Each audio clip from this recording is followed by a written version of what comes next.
বন্ধুরা দেখতে পাচ্ছ এই যে আজকে আমার মানে বউ আলু কাটতে বসেছে। দেখো, তোমরাই দেখো, এত আলু কাটলো না চোকলা কাটলো কিছু বুঝতে পারলাম না। আলুটা তো কাটে কাটে সাং করে দিল।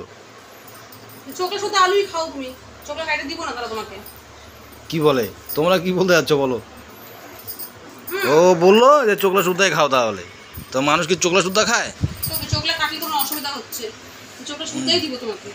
তা চোকলাটা কতটুকু ফেলতে হয়? আমার যেটুকু ফেরাতে হবে সেটুকু ঠিকই ফেলছে। ওরে বাপ রে বাপ, এটা আবার কি কাটা হচ্ছে? দেখতেই পাচ্ছ কি কাটতেছি এটা। এটা এটা বোঝা যাচ্ছে না তো। কুয়াশ। বাবা, এটা বলে কুয়াশ? তো কুয়াশের মানে এরকম অবস্থা? নষ্ট হয়ে গেছে, নষ্ট হয়েছে মানে বাইরেটা নষ্ট হয়ে গেছে, ভিতরটা ঠিকই আছে। ও, তো এইখানে আমার বন্ধুরা তোমরা দেখতে পাচ্ছ কুয়াশটা বলে নষ্ট হয়ে গেছে, ভিতরেরটা আবার ঠিক আছে, উপরেরটা আবার ঠিক আছে, আবার ভিতরেরটা আবার ঠিক আছে। উপরেরটা কালো কালো হয়ে গেছে, ভিতরেরটা ঠিক। ক্যামেরাটা বলে আবার বন্ধ করতে বলে। দেখো, এদিকে ভিডিও করাটাও আবার দোষ, ভিডিও না করলেও দোষ। তোমরাই বলো বন্ধুরা। বলছি ভিডিও করতে, ওই দেখো, ভিডিও করো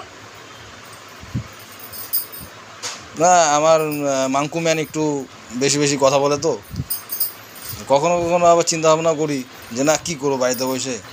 এই কারণে তোমাদেরকে দেখাতে আমি চাই। দেখো কত সুন্দর কাটে। তোমাদের বাড়িতেও কি এভাবে কাটে? দেখো তো, বটি দিয়ে কত সুন্দর আঁশ ছাড়াচ্ছে, যেরকম মাছেরা আঁশ ছাড়ে সেরকম। দেখো, অপমান করার না একটা লিমিট থাকে, ঠিক আছে? ফালতু কথা বলা বন্ধ করো। এই কথাটা বলে আমি ফালতু কথা বললাম? হ্যাঁ, এত সুন্দর মানে কাটিং হচ্ছে ধারণার বাইরে, তারপরেও বলে আমি মানে অপমান করলাম। মানে যে করলো চক্ষুদান তাকেই বলে অপমান। তাহলে তোমরা বন্ধুরা বলো কি অবস্থা? কাজ তো করে দিবে না, কাজ করার সময় খালি উল্টাপাল্টা কথা বলবে। আচ্ছা আচ্ছা, তাহলে ঠিক আছে, কালকের থেকে আমি রান্না বান্না করবো, কোনো অসুবিধা নেই। যখন আমি বলে কাজ করেই দিই না, ঠিক আছে, কোনো অসুবিধা নেই, দেখা যাক। কালকের থেকে তাহলে আমাকে বসতে হবে। আলু আলু ফালু যা যা আছে সব কাটাকাটি করবো, আর একা একা বসে বসে খাবো, কাউকে দিব না। বন্ধুরা দেখো কত সুন্দর পিসিং করছে। আর কুয়াশটা যে কাটবো না, সত্যি কুয়াশাটা সেন্ট পাচ্ছি আমি, নাকের মধ্যে আসছে সেন্টটা। ওরে বাপ, মনে হয় দুর্দান্ত হবে।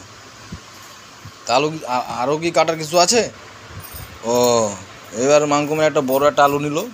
এবার দেখো বন্ধুরা, তোমরাই দেখো, বিশ্বাস যদি না হয় তোমরাই দেখো। দেখো কী স্পিডে কাটে, এত স্পিডে কাটে না জানি। আমার মনে হয় যে কখনো কখনো যদি স্লিপ করে যদি আঙুলটা গেল তাহলে তো রক্তে ঝরাঝরি। কিন্তু চোকলা ছুলছে ঠিকই, কিন্তু চোকলার মধ্যে কতটা যে আলু সেটা তোমরাই দেখো। দেখো বন্ধুরা, আমাকে বলে চোকলা শুদ্ধ আলুই খাওয়া হবে, তাহলে তোমরাই বিচার করে ব্যাপারটা। বাজার থেকে কিনে আসলাম 40 টাকা কিলো আলু, ঠিক আছে? আলুর চোকলাটা মানুষ অল্প ছাড়ালেই হয়ে যায়, তা না। এমন এমন আলু ছুললো মানে ধারণার বাইরে। কিছু বলার আছে? কিছু বলার নেই। আর বললে পরে বলে চোকলা শুদ্ধ বলে আমাকে খাওয়া হবে।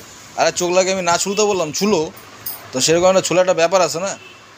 ঠিক আছে বন্ধুরা, এখন জানি না আরও কী কী কাটবে। ও আবার বিশাল বড় বড় লঙ্কা, দেখছো? 2টা লঙ্কা দিলে কিন্তু ফাটাফাটি, কিন্তু জানি না এখন কটা দিবে। আবার মাঝখান দেওয়া ফিরেও দিল। দেখো, বাপ রে বাপ, সাইজ দেখছো লঙ্কার? একদম লঙ্কার সেন্টও বেরিয়ে গেছে। বাপ রে বাপ, এত সুন্দর লঙ্কার সেন্ট। ও, আজকে শ্রাবণ মাস পড়লো না বন্ধুরা? দেখো চুড়ি দেখছো, চুড়ি। ও, আমি তো ভুলে গেছি, জানি না। ওই যে দেখো, ওর ভাই ওকে একটা বালা দিল, তারপরে হাতে আবার চুড়ি পরে আসছে কালকে মেলায় গিয়ে, ঠিক আছে? তারপরে ওর ভাই নাকি তারাপীঠে গেছিলো, প্রসাদও খাইলাম কিছুক্ষণ আগে, ওটা ভিডিও করতে পারিনি। তো যাই হোক, দেখো অবস্থা, ডাস্টবিনে ফেলছে। বন্ধুরা দেখো, মাঙ্গমান একটু এদিকে তাকাও।